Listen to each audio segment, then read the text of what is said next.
الحمد لله نحمده ونستعينه ونستغفره ونعوذ بالله من شرور أنفسنا ومن سيئات أعمالنا من يهده الله فلا مضل له ومن يضلل فلا هادي له وأشهد أن لا إله إلا الله وحده لا شريك له وأشهد أن سيدنا محمدا عبده ورسوله أما بعد أعوذ بالله من الشيطان الرجيم بسم الله الرحمن الرحيم يا أيها الذين آمنوا اتقوا الله حق تقاته ولا تموتن إلا وأنتم مسلمون يا أيها الناس اتقوا ربكم الذي خلقكم من نفس واحدة وخلق منها زوجها وبث منهما رجالا كثيرا ونساء واتقوا الله الذي تساءلون به والأرحام إن الله كان عليكم رقيبا يا أيها الذين آمنوا اتقوا الله وقولوا قولا سديدا يصلح لكم أعمالكم ويغفر لكم ذنوبكم ومن يطع الله ورسوله فقد فاز فوزا عظيما وقال تعالى بسم الله الرحمن الرحيم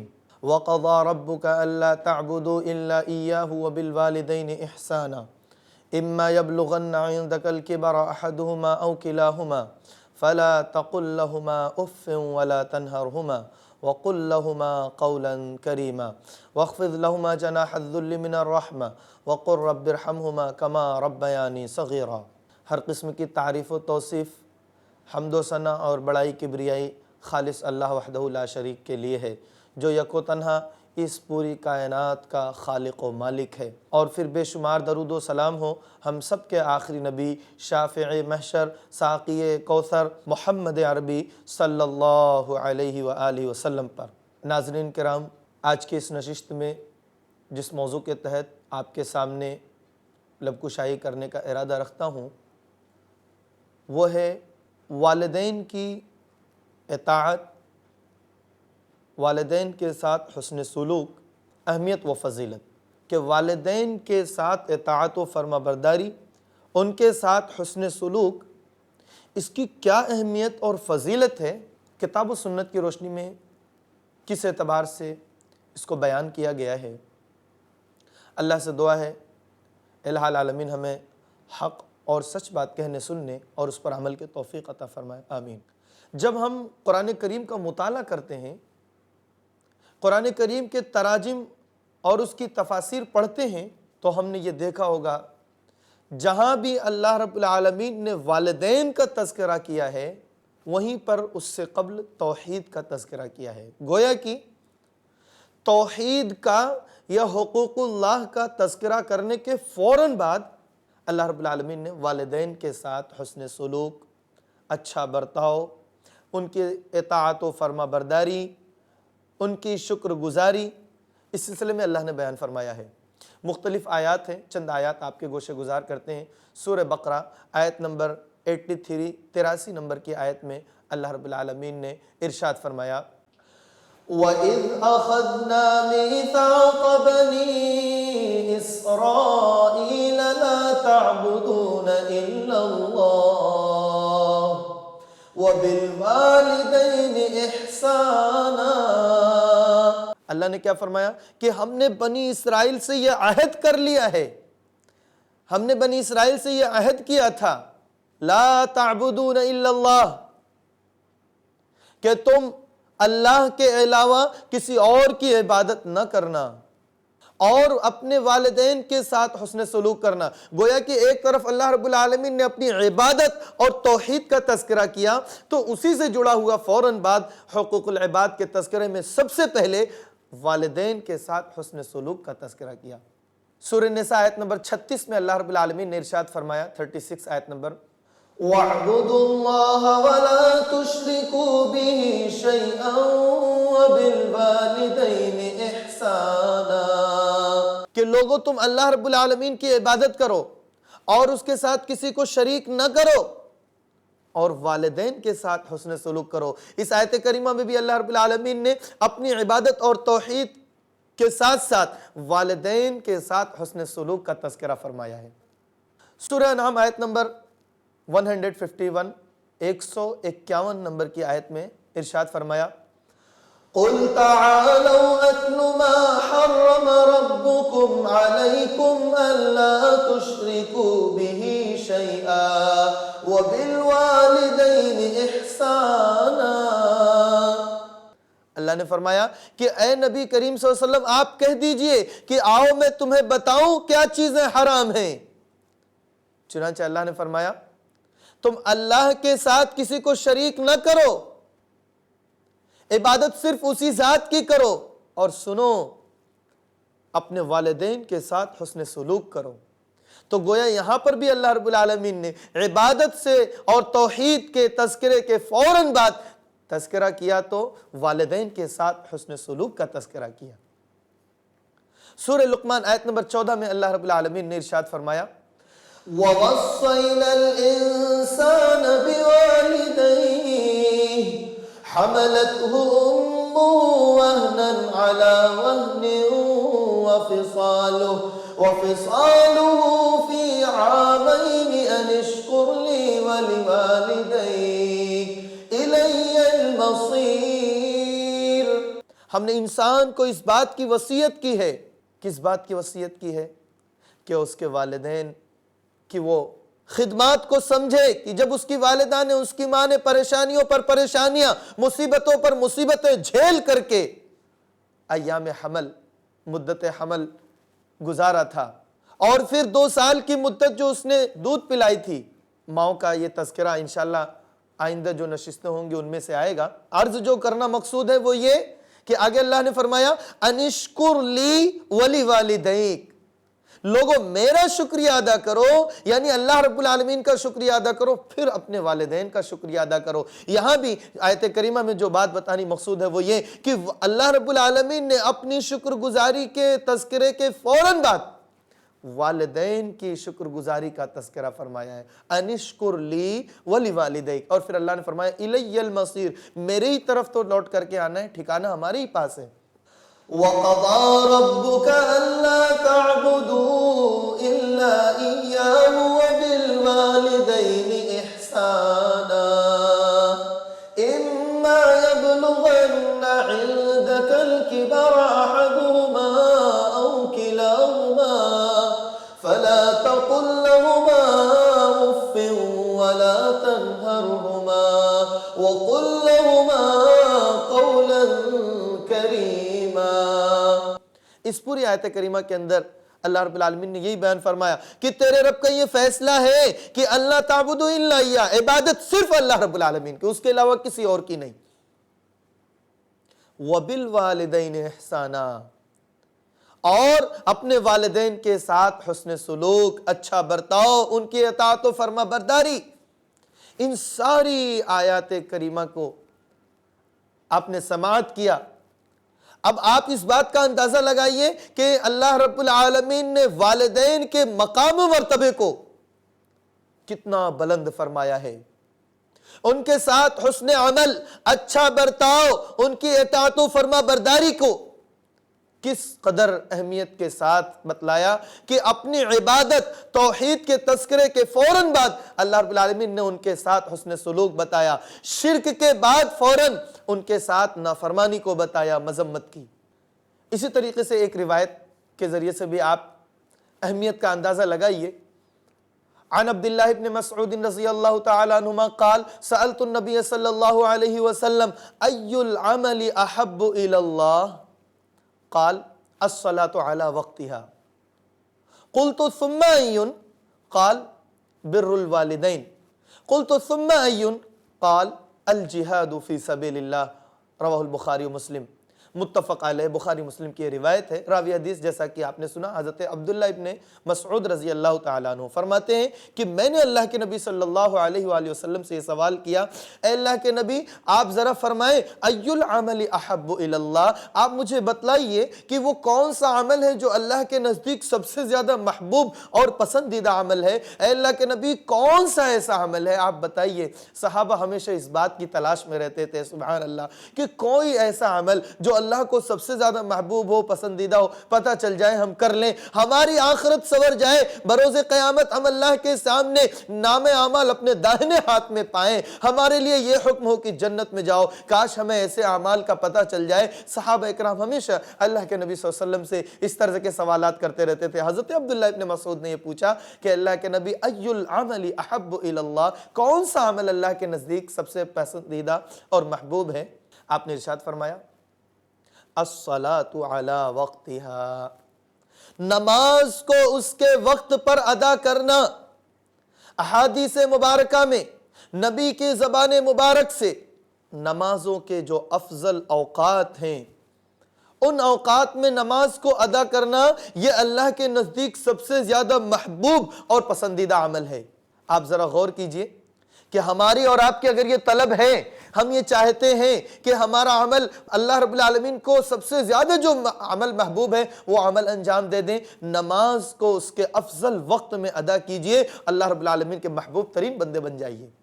پھر حضرت عبداللہ ابن مسعود رضی اللہ تعالیٰ عنہما دوسرا سوال کرتے ہیں، اللہ کے رسول ثم ایون، اے اللہ کے نبی فرمائیں پھر وہ دوسرا کون سا عمل جو اس عمل کے بعد سب سے زیادہ پسندیدہ ہو؟ آپ نے کیا فرمایا؟ بر الوالدین۔ دربار رسالت سے یہ الفاظ نکلتے ہیں، بر الوالدین، والدین کے ساتھ حسن سلوک، اچھا برتاؤ، ان کی اطاعت و فرما برداری، یہ دوسرے نمبر کا وہ عمل ہے جو اللہ رب العالمین کو سب سے زیادہ محبوب ہوتا ہے۔ قلت ثم ایون، حضرت عبداللہ ابن مسعود فرماتے ہیں میں نے پوچھا اللہ کے نبی اس کے بعد پھر کون سا سب سے زیادہ محبوب ترین عمل ہوگا؟ آپ نے ارشاد فرمایا الجہاد فی سبیل اللہ، اللہ کے راستے میں جہاد کرنا، جان و مال کی قربانی پیش کرنا، کہ یہ وہ عمل کہ جب ضرورت پڑے، کہ جب اس کے لیے حالات متعین ہو جائیں اور ان حالات میں ضرورت پڑے تو یہ عمل سب سے زیادہ محبوب ترین عمل ہوتا ہے۔ یہ بخاری مسلم کی روایت ہے۔ اب اس حدیث کی وضاحت کے لیے میں ایک دوسری روایت پڑھتا ہوں، اس سے اور زیادہ اس حدیث کی وضاحت ہوگی اور آپ کا سمجھنا اور زیادہ آسان ہو جائے گا۔ عن عبداللہ بن عمرو بن العاص رضی اللہ تعالی عنہما قال جاء رجل یستأذن النبی صلی اللہ علیہ وسلم فی الجہاد قال احی والداک قال نعم قال ففیہما فجاہد، رواہ البخاری۔ بخاری شریف کی روایت، راوی حدیث حضرت عبداللہ ابن عمرو ابن العاص رضی اللہ تعالی عنہما ہیں۔ فرماتے ہیں کہ ہم اللہ کے نبی صلی اللہ علیہ وسلم کی خدمت میں بیٹھے ہوئے تھے، آپ کے ارد گرد تشریف رکھے تھے، اتنے میں ایک صحابی رسول تشریف لے آئے، کہا کہ اللہ کے نبی صلی اللہ علیہ وسلم اجازت دے دیجئے کہ میں بھی جہاد کے لیے جاؤں۔ آپ نے کیا ارشاد فرمایا؟ ایک سوال کیا، احی والداک، تمہارے والدین زندہ ہیں، باحیات ہیں؟ کہاں ہیں اللہ کے رسول؟ ابھی تو باحیات ہیں۔ قال نعم، تو آپ نے فرمایا ففیہما فجاہد، جاؤ انہی کے بارے میں، انہی کے تعلق سے کوشش اور محنت کرو، انہی کے تعلق سے تم حد درجہ ان کی اطاعت اور فرما برداری کرو۔ میرے بھائی اور دوستو، یہی روایت بخاری مسلم کے اندر ایک دوسرے انداز سے یوں آئی ہے، راوی یہی حضرت عبداللہ ابن عمرو ابن العاص رضی اللہ تعالیٰ عنہما ہے۔ ایک صحابی رسول آتے ہیں، کہتے ہیں اللہ کے نبی صلی اللہ علیہ وسلم ابایعک علی الحجرۃ والجہاد، میں چاہتا ہوں کہ آپ کے ساتھ بیعت کر لوں کہ ہجرت اور جہاد کے لیے میں بھی راضی ہوں۔ آپ نے فرمایا کہ کیا تمہارے والدین میں سے کوئی ایک باحیات ہیں؟ تو صحابی رسول نے کہا بل کلاہما، اللہ کے نبی بلکہ وہ دونوں کے دونوں باحیات ہیں۔ تو آپ نے فرمایا نہیں، پھر تو تم جاؤ انہی کی خدمت کرو، ان کے ساتھ حسن سلوک کرو۔ ان روایات کو سامنے رکھ کر کے آپ اندازہ لگائیے کہ والدین کے حسن سلوک، ان کے ساتھ اچھا برتاؤ، ان کی اطاعت و فرما برداری کے تعلق سے دربار رسالت سے کیا حکم نافذ ہوا ہے۔ جہاد وہ عمل ہے کہ ہم اپنے جان و مال کی قربانیاں پیش کر دیتے ہیں، اس سے زیادہ اللہ کے حضور اور کیا عمل مقبول ہو سکتا ہے کہ انسان اپنا سب کچھ قربان کر دے، سب کچھ قربان کر دے، حتیٰ کہ اپنے جان کی بھی قربانی پیش کر دے۔ اور اللہ کے نبی صلی اللہ علیہ وسلم کیا ارشاد فرماتے ہیں؟ پہلے والدین اگر باحیات ہیں تو چلو ان کی خدمت اور ان کے ساتھ حسن سلوک کرو، ان کی اطاعت کرو۔ گویا کہ ان احادیث سے یہ ثابت ہوتا ہے کہ جہاد سے بھی افضل ترین عمل اپنے والدین کی خدمت اور اطاعت ہے، ان کے ساتھ حسن سلوک ہے۔ ان کے ساتھ اچھا برتاؤ کرنا ہے۔ والدین کی اطاعت کی اہمیت اور فضیلت کیا ہے، اس چیز کو جاننے کے لیے سورہ مریم آیت نمبر 30، 31، 32 یہ ان آیات کریمہ کا آپ مطالعہ کیجئے، پھر آپ کو اندازہ ہوگا۔ یہ کچھ استدلال کر کے میں آپ کے سامنے پیش کرتا ہوں جو حضرت عیسیٰ علیہ السلام کے اپنے والدہ کی گود میں پیدائش کے بعد ابھی شیر خوار دودھ پیتے بچے ہیں اور اس وقت کی گفتگو ہے۔ تو جہاں یہ اہمیت کا حامل اور معجزہ ہے کہ انہوں نے گود میں شیر خوار بچے کی کنڈیشن میں انہوں نے گفتگو کی، وہیں اس بات کی بھی اہمیت بہت زیادہ ہوتی ہے کہ انہوں نے گفتگو کیا کی ہے۔ ایک تو وقت ہے کہ کون سے وقت میں انہوں نے گفتگو کی، اور دوسرا یہ کہ انہوں نے جو گفتگو کی ہے وہ کون سی گفتگو ہے، کیا باتیں ہیں۔ اللہ رب العالمین نے ارشاد فرمایا، قال انی عبد اللہ آتانی الکتاب وجعلنی نبیا وجعلنی مبارکا اینما کنت وأوصاني بالصلاة والزكاة ما دمت حيا وبرا بوالدتي ولم يجعلني جبارا شقيا۔ کہا لوگوں سنو، انی عبداللہ، میں تو اللہ کا ایک بندہ ہوں، آتانی الکتاب وجعلنی نبی، اللہ نے مجھے نبی بنایا ہے، وجعلنی مبارکن، مجھے اللہ نے مبارک بابرکت بنایا ہے، جہاں بھی میں رہوں وہاں میرے لیے یہ حکم ہے کہ میں نماز قائم کروں، زکوٰۃ ادا کروں، اور پھر آگے فرمایا وَبَرًّا بِوَالِدَتِي وَلَمْ يَجْعَلْنِي جَبَّارًا شَقِيًّا۔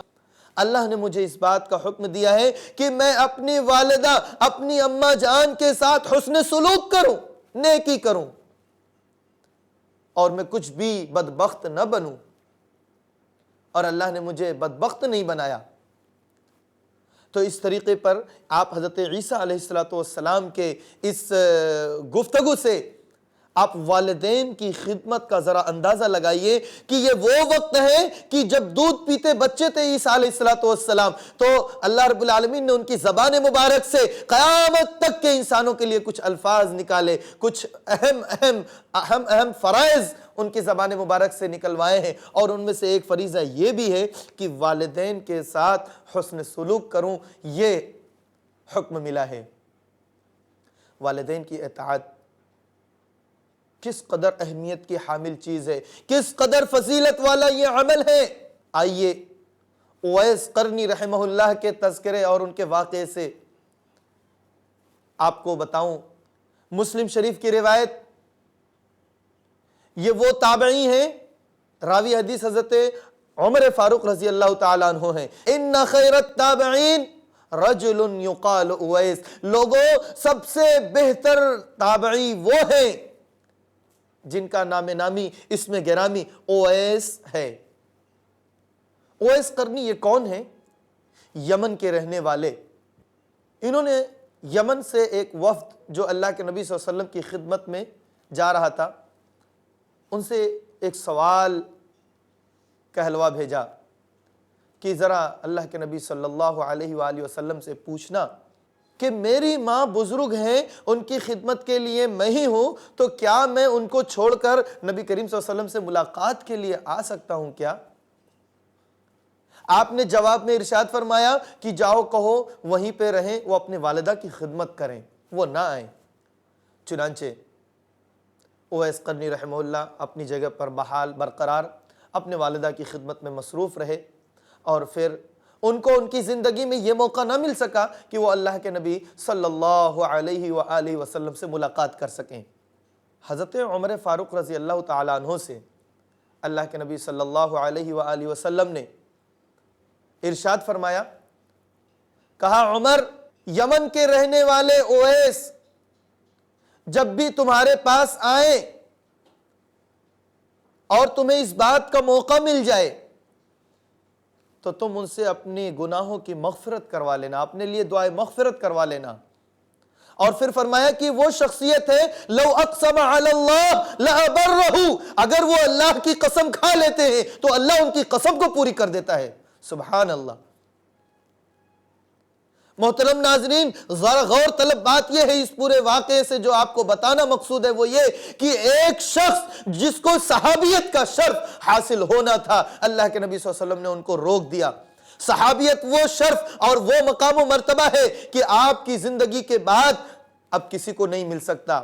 آپ کے حیات میں جسے ملا بس وہی شخص خوش نصیب ہے۔ یہ رتبہ بلند ملا جس کو مل گیا کہ جس کے تعلق سے قرآن نے گواہی دے دیا رضی اللہ عنہم ورضوا عنہ، اللہ ان سے راضی ہوتا ہے اور وہ اللہ سے راضی ہوتے ہیں، کہ جن کے ایمان کو اللہ نے ہمارے لیے ایمان کا معیار، جن کو ہمارے لیے ہدایت کا معیار قرار دیا۔ اللہ نے سورہ بقرہ کے اندر ارشاد فرمایا فَإِنْ آمَنُوا بِمِثْلِ مَا آمَنْتُمْ بِهِ فَقَدِ اهْتَدَوْا، ان کے ایمان لانے کی طرح ایمان لے آؤ، تب ہدایت والے مانے جاؤ گے، تب تم ہدایت پر رہو گے۔ میرے بھائی اور دوستو، اویس قرنی کو صحابیت کے شرف اور مقام و مرتبے سے نبی کریم صلی اللہ علیہ وسلم نے روک دیا، محض کس لیے؟ یاد رکھنا، اپنے والدہ کی خدمت کی غرض سے اپنے سے ملاقات کرنے کے لیے نبی کریم صلی اللہ علیہ وسلم نے روک دیا۔ اویس قرنی رحمہ اللہ جب یمن سے تشریف لے آئے کسی موقع سے، عمر فاروق رضی اللہ تعالی عنہ کی خلافت کا زمانہ ہے، حضرت عمر فاروق کو معلوم ہوتا ہے کہ یمن سے ایک وفد آیا ہے، چنانچہ حضرت عسیر کہتے ہیں کہ میں نے دیکھا کہ عمر فاروق رضی اللہ تعالیٰ عنہ اس یمن سے آنے والے وفد کے پاس تشریف لے کر کے گئے اور فرمایا کہ کیا تم میں سے کوئی شخص اویس قرنی ہے؟ لوگوں نے کہا ہاں یہ فلاں شخص ہے۔ حضرت عمر فاروق رضی اللہ تعالیٰ عنہ ان سے گئے، ملاقات کیے، ان سے کہا کہ کیا آپ کو پہلے کوئی برص کی بیماری تھی؟ کہا ہاں مجھے برص کی بیماری تھی، اب وہ ختم ہو گئی۔ کہا صرف 1 درہم کے برابر ہے؟ کہا ہاں اب وہ صرف 1 درہم کے برابر رہ گئی ہے، اور وہ اس لیے تاکہ میں اللہ سے ہمیشہ لو لگائے رہوں، اللہ رب العالمین نے مجھے اس بیماری سے نجات دے دیا اور وہ 1 درہم محض باقی رہ گئی ہے۔ حضرت اویس قرنی رحمہ اللہ سے حضرت عمر فاروق رضی اللہ تعالیٰ عنہ کہتے ہیں کہ ہاں میں نے اللہ کے نبی صلی اللہ علیہ وسلم سے آپ کے بارے میں سنا ہے، آپ نے ارشاد فرمایا لو اقسم علی اللہ لابرہ، کہ اگر آپ قسم بھی کھا لیتے ہیں تو اللہ اپنے اس بندے کی قسم کو پوری کر دیتا ہے۔ اور آپ نے مجھ سے یہ بھی فرمایا کہ اے عمر اگر تمہاری ان سے ملاقات ہو جائے تو تم ان سے اپنے لیے دعائے مغفرت کرا لینا۔ لہٰذا اس حدیث کی روشنی میں آپ سے گزارش کرتا ہوں کہ آپ میرے لیے دعائے مغفرت کر دیں۔ ایک صحابی رسول ایک تابعی سے دعائے مغفرت کی درخواست کر رہا ہے۔ میرے بھائی اور دوستو ذرا غور کرو، کون سی بنا پر ان کو صحابی رسول ان سے دعا کی درخواست کر رہے ہیں؟ ایک تابعی سے۔ جی ہاں، والدہ کی خدمت کے نتیجے میں اللہ رب العالمین نے ان کو مستجاب الدعوات بنا دیا، اللہ کے نزدیک اس قدر وہ محبوب ترین شخصیت بن گئے کہ صحابی رسول نے اپنی مغفرت کی دعائیں ان سے کروائیں۔ لہٰذا ہمیں اور آپ کو اس بات پر غور و فکر کرنا چاہیے، اگر ہم یہ چاہتے ہیں کہ اللہ کے محبوب ترین بندے بن جائیں تو یقیناً ہمیں اپنے والدین کی خدمت کرنا ہوگا۔ اگر ہم یہ چاہتے ہیں کہ افضل ترین ہمارا عمل ہو تو یقیناً ہمیں اور آپ کو والدین کی خدمت کرنا ہوگا۔ انشاءاللہ اس موضوع کی مزید وضاحت اگلی نشست میں کریں گے۔ یہیں پر ہم اپنی بات کو ختم کرتے ہیں۔ اللہ رب العالمین سے دعا ہے بار الہ ہمیں کتاب و سنت کی صحیح سمجھ عمل کے توفیق عطا فرما، آمین۔ السلام علیکم ورحمۃ اللہ وبرکاتہ۔